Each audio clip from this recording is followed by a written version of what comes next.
Alright, Uma Fight Camp. In this video, I want to answer a question that came to me. Punching. Alright, punching in the street.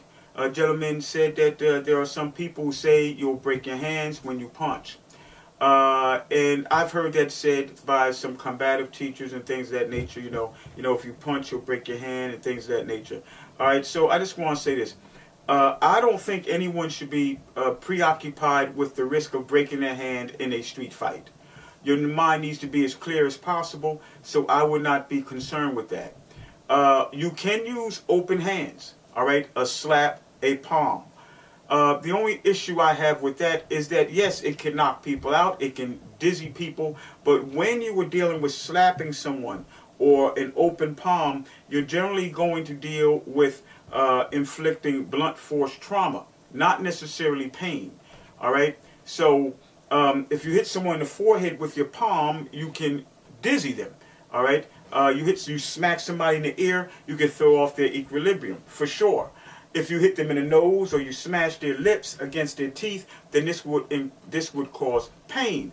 The thing about punching is that if you use your first two knuckles and you develop them well, it not only creates blunt force trauma, you can not only knock someone out, but it creates swelling, a lot of swelling on a person's face. You can cut the person if you punch in such a way. All right, so I don't think punching or closed fist attacks should ever be ruled out.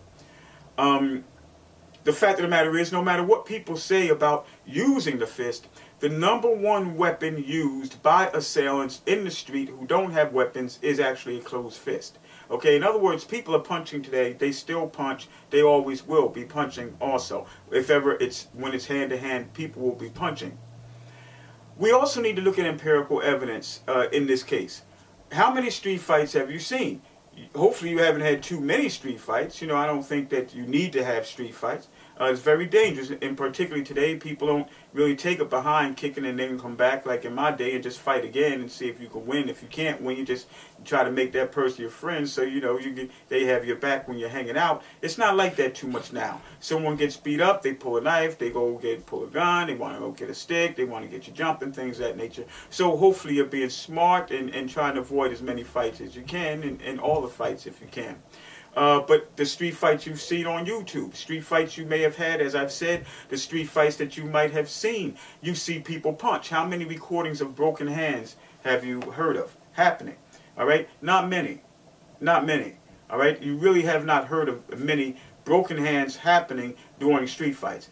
So you can look at the same thing as boxing. Yes, have boxers broken their hands? Absolutely. But when you look at how many boxing matches are sanctioned,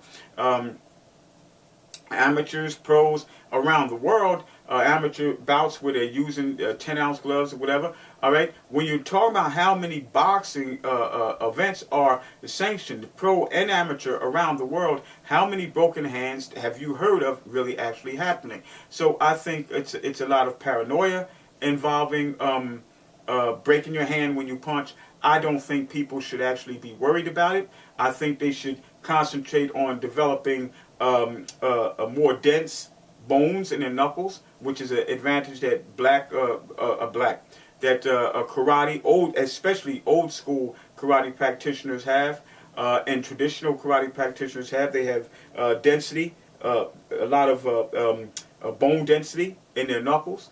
You can practice making a better fist, right? You can also practice being more accurate, being more deliberate when you punch. Even pros, often you will see them